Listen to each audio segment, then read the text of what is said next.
Oh boy, Nick Aldis. Who was Let me apologize in advance for the bad audio. Oh, gee, this is pathetic. I'm outside. I'm outside an Irish pub in St. Louis. Well, I left the studio and I went to my hotel, and then I was like waiting for the link, and I was supposed to be meeting some friends here for food, and I kept like putting it off, and then I was like, all right, fuck it, I'll go. And then of course that's when Joe sent the link. So wait, let me ask you again. So you're in St. Louis. You at an Irish pub? You said? Yeah. You found an Irish pub in St. Louis, and well, I didn't. Someone else did. So have you had a few beers there yet? I've stepped away from my Guinness, which I was very much looking forward to. Oh. Okay. To jump on here and talk to you against my better judgment, Glenn. Okay. Well, you've real quick. The fact that you're in St. Louis, does that mean you're going to be returning to the Chase? Not the Chase. Not well. I mean, I think we will at some point. But no, not right now. We're actually here. I was here shooting some stuff at Outreach Studios, which is one of the production guys we work with. They have a studio here, so we just shot some cool stuff where we were like doing a special on like Harley race and looking back at my rivalry with Trevor and St. Louis wrestling history, and did a watch along of a Harley and Terry Funk match and some other cool stuff. So. All right. Before we get this, I want to make a comment here. I guess you're happy that Italy now has to go to the playoffs to qualify for the World Cup, and that England's basically got in like scot-free. Are you interested? Are you been following the World Cup qualification? Not that much. I'll be honest with you. I sort of don't. I've never really taken that much interest in the qualifying part. I'm always, once it gets to the actual tournament, I'm like, I only have so much attention span that I can dedicate to football. Or any sport. So, like, while that stuff's happening, that's all great. But, the Premier League's happening at the same time. So it's like, once I'm following, for me to keep up just with what's going on in the Premier League, is sort of pretty much the extent of my attention span at this point. Between, like, running a business and having a kid and wrestling, it's like, I can't follow all the qualifiers. Like when we get to the tournament, I'll pay attention. Okay. Well, maybe we'll bet a pint of Guinness on if Italy plays England. So. We'll have some action on that. Well, yeah. Well, I mean, if it goes anything like the last one, the Italian team certainly don't need any help when it comes to offense. But I mean offense, not in the American sports term, but just offense as in punching, kicking, elbowing, eye gouging, cheating, bases over the the Italian cheating. Yeah, I love there's that still shot of I can't remember his name, the old geezer who's been playing for forever. I can't remember his name now, and he's pulling back one of the England centre forwards. I can't remember who. I think it was it Rashford? I forget who. Oh yeah, Rashford. He's grabbing his jersey. Yeah, and he's literally like, it looks like a cartoon. It looks like a Tom and Jerry cartoon. Right. He's like, the guy's. The shirt could not be any further back, and like Rashford's like he's been, and all my Italian friends were like, "Oh, what are you talking about? Oh, leave it alone." But the Italians are always the first ones. The second there's like the slightest bit of contact, they're the ones like rolling around like looking for the Oscar. Oh, on my leg. Yeah. A lot of wrestlers sell better than a lot of the soccer players sell way better than the wrestlers. A lot better, especially in today's wrestling. Yeah. Like Neymar is like the best of all time. He's like, I mean, shit. I didn't play to a particularly high level, but I played at county level and like had a few trials when I was a teenager. And I remember even then, once you started getting to like higher levels, the coaches would sort of encourage you to, if there's contact, go down. And I hated it even then. Even then I thought this is so dishonest. That is the worst thing about soccer. 100%. Is that you got 22 guys, you got 22 guys on the field, and they're all trying to work the ref. 100%. They're all trying to work the ref. Go ahead. I remember my dad describing, like, I remember the first time I heard my dad use the term professional foul, meaning like, okay, this guy's going to sacrifice probably getting a yellow card for the sake of stopping the flow of the game, And I understand, like, there was part of me that sort of went, okay, it's a bit dirty, but it's sort of part of the game, because now you put yourself at risk of getting sent off if you do it again. So I sort of made peace with that. But I've never been able to make peace with it just sort of being part of the game, that everyone's trying to sort of get the other players in trouble. And, oh, he touched me. Oh, ref. Like, it's just, I don't know, it's just something so pussy about it. Right. Do you And, know It's what I like mean? a victim and here's culture. the It's other like a thing. It just victim culture, right? and It's like, wasted a lot of time. Yeah. I've always said that I feel like there should be much stricter enforcement of that by the referees. I feel like there should be like much stricter punishment for if you get caught doing that stuff. Yeah, review afterwards. Suspend them. 100%. Right, yeah, right. Yeah. Not only that, the thing is, it stops the flow of the game. Yeah. It fucking wastes a lot of fucking time. It's fucking and here's the worst part. Now you're starting to see it in basketball. Everybody's flopping, and it's like, I don't know enough about basketball, but the one thing I see a lot is I see a lot of comments to the effect of that the game used to be rougher and there used to be more contact and they preferred it that way.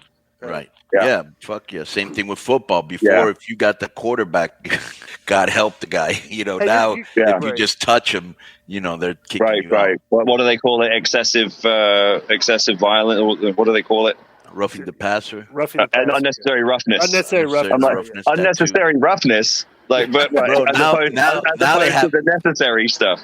Yeah, now they have another one, targeting. Yeah, targeting. You're going after the guy's head.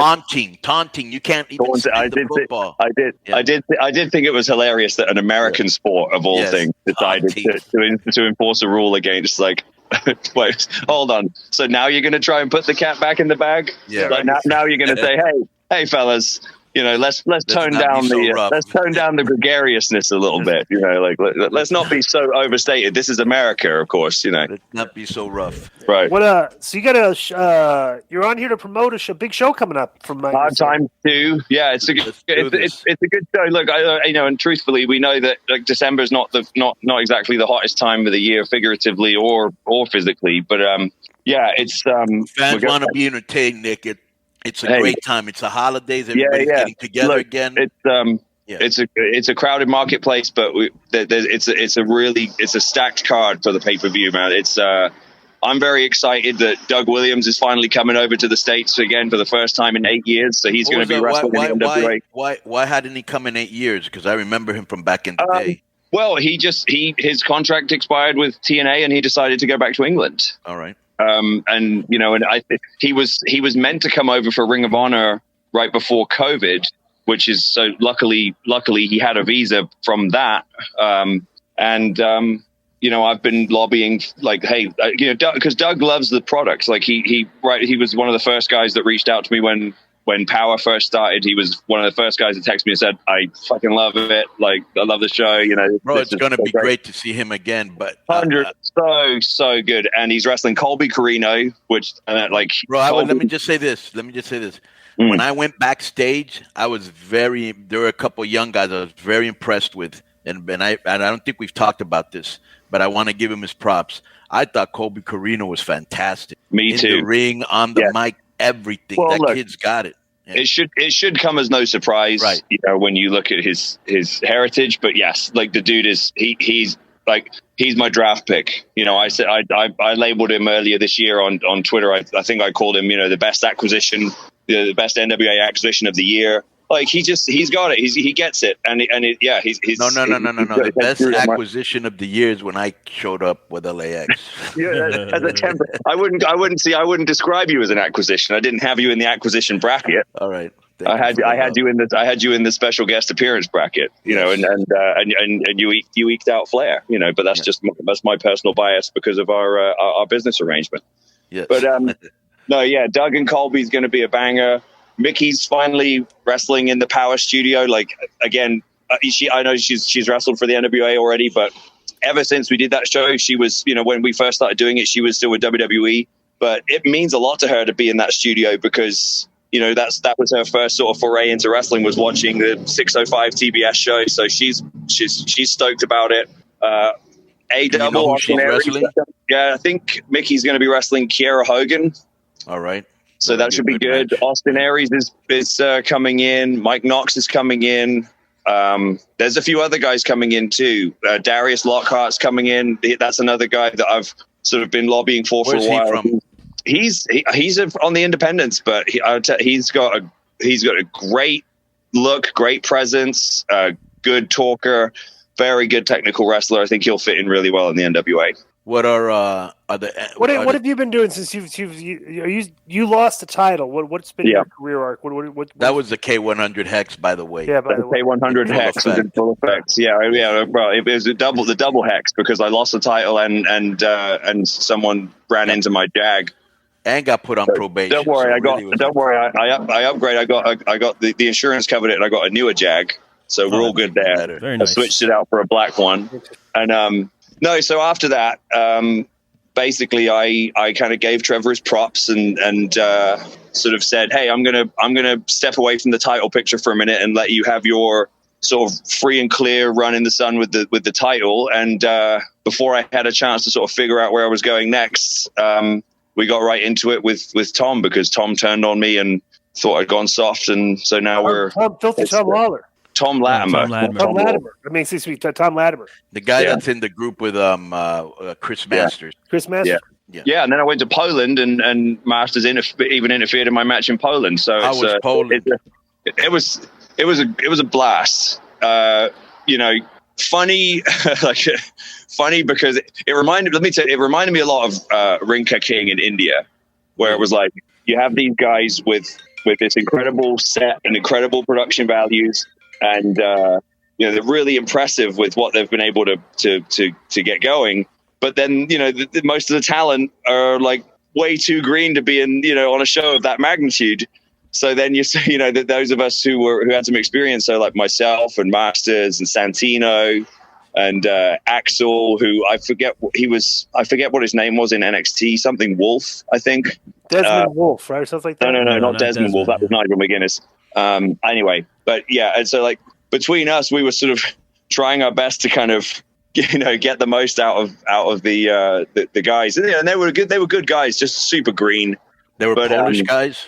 Yeah, the Polish. That happens a lot because when you go to another country that doesn't have a lot of wrestling, they're not as experienced because right. What's exactly like where's their point of reference? They've got there was a couple of young kids who had been training in Germany and stuff like that, but other than that, it's like they're basically self-taught. So we did our best, but yeah. Now let me ask you a question. So were they watching in Poland like the NWA, or did they know you from WWE, or what was? Without from Impact, without sounding like Ricky Morton or something here, brother. I was genuinely surprised at the quality of reaction I got. Right, like, and it wasn't a reaction for like, oh, he's that guy from TNA from back. It was like they were following everything. I mean, fans were coming up to me and talking about me and Cody or me and Marty and NWA Power and stuff like that. So those are like the hardcore fans. Yeah. It was. I mean, it was. It was a pretty good house considering. But yeah, it was mostly made up of like real dedicated wrestling fans. So I was pleased with that. But the good thing is that they're in that sweet spot. You know what I mean? Because they're dedicated fans, but they're not spoiled because they haven't had any live events of that quality. Right. So they were still super receptive and it's great. And bro, let me tell you, because the only reason I tell you this is because we went to Venezuela, right? And we went with a really, really weak card because we didn't know what the fuck to expect over there. And bro, we got a humongous turnout, and we had the same problem. All the Venezuelan talent was really bad, Right. And I was like, all right, do we put them all in a match against each other? That's just a doubly bad match. What do we do? What the fuck do you do? So anyways, but we worked it out. And that's a place that we hope to go to next year because, like you say, anything you did, they were popping because they're not used to seeing anything. So they haven't seen a cage match. They haven't seen run-ins. They haven't seen, you know what I'm saying? Yeah. I had such a blast in India back in the day. It was like 10 years ago now, but that same thing because it was like a tackle or a body slam or a simple suplex, and they're just going bonkers. And it was, right. It's like going back in time. It's tremendous. Right. It is. Right. Yeah. So, hey, if you're going to Venezuela next year, that might coincide with when I finally make it over, across the border. Where? Let me ask you a question. Where is the show, and what's the date of the show? December 4th on Fight TV pay-per-view. It's in Atlanta. So tickets are still available at nwatix.com, and then taping afterwards. Everything is on Fight. You know who you will be wrestling? What's that? You know who you'll be wrestling? I'm sorry. Yeah, it's me and Tom, man. Grudge match. Oh yeah, Tom Latimer. You said grudge match. Yeah, good old fashioned grudge match. A good old fashioned knock 'em drag out. So hey, it's going to be a good show. And who are my boys? Who are my boys wrestling? Bestia and Mecha Wolf.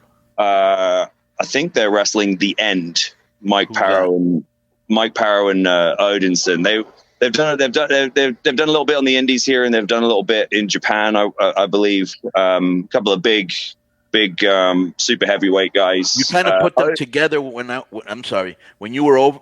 When I went that day, they were started putting together as a tag team, right? You started. They were a team. Then they were, I'm trying to remember when they first came in. I feel like they came in at the beginning of the year, so they've been around a little bit. But the Odinson, he's one of my guys that I kind of underscored, as a sort of he's got something. I wrestled him in a one-on-one match on one of the tapings because I was kind of like, there's something here. He's jacked, super athletic, got like really good intensity and a killer look. So there's something there for sure.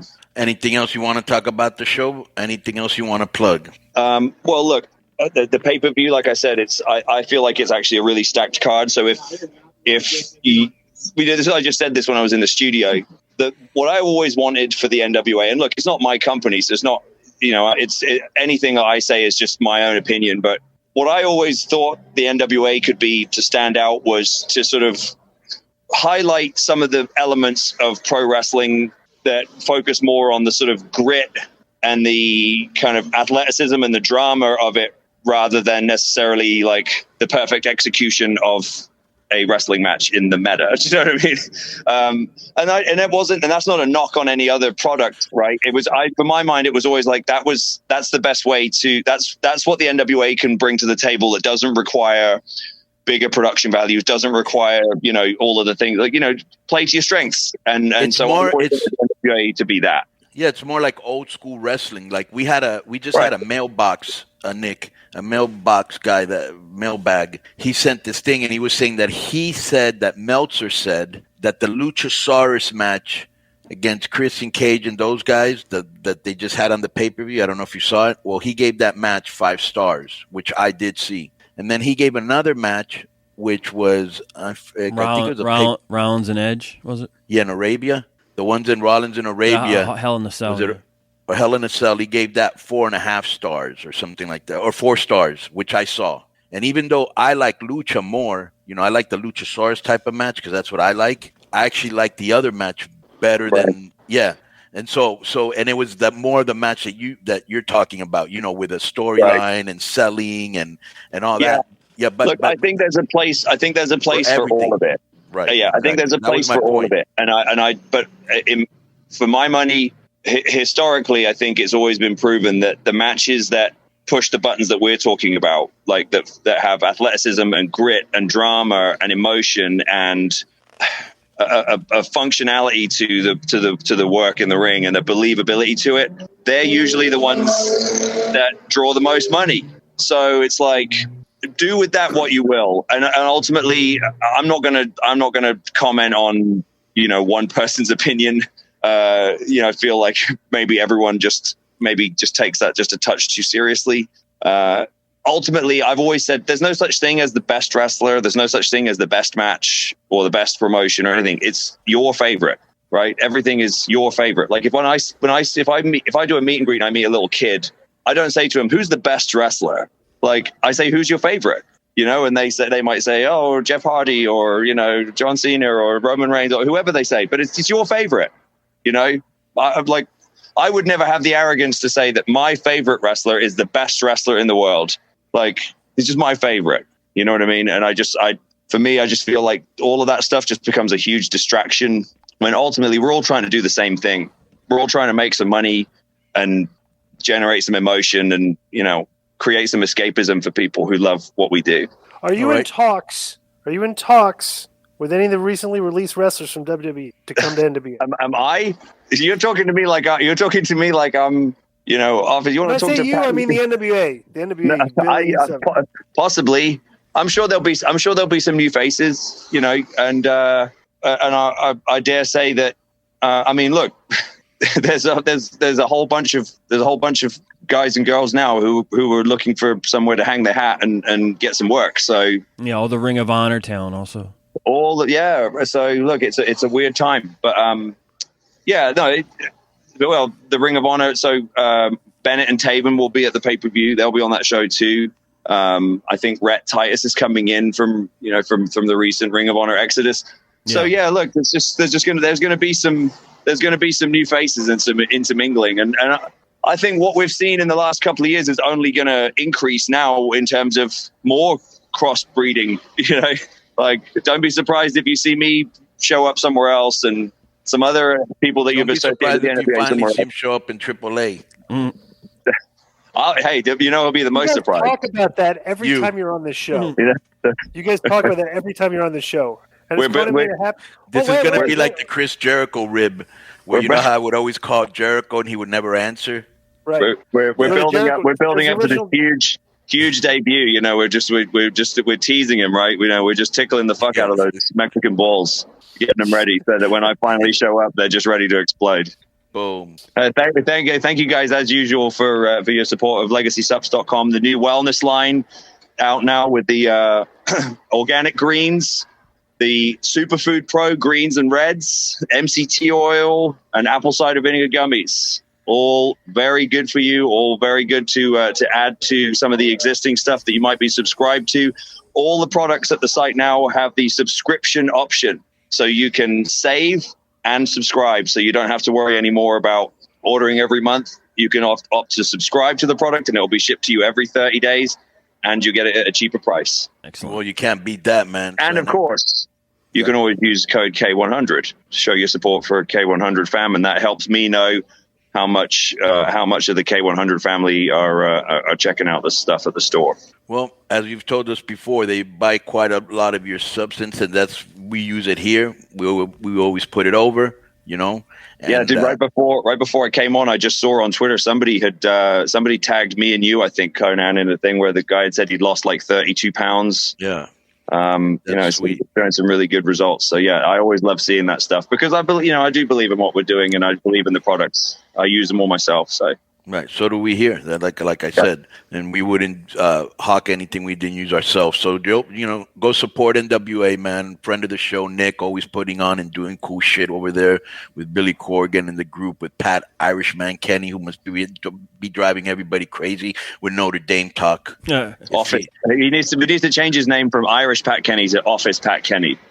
Office Pat Kenny. He will hate that. Okay, Office. I'm going to change it in my phone. I'm going to change it in my phone right now. Office Pat Kenny. Office Pat Kenny. We send our best to you, and also, to Mickey James, and want to thank you once again for coming on to promote the Legacy Subs and the NWA show. One more time, where can they check it out, Nick? NWATIX.com for all tickets, and go to Fight TV for the pay-per-view, and to subscribe to NWA to watch NWA Power. All right, man. This has been Keeping It 100. Boom. Thanks, Nick. Thank you, Nick. All right, thanks, guys. I'm freezing my balls up and go back inside. Thanks, guys. Enjoy your Guinness. All right, bye.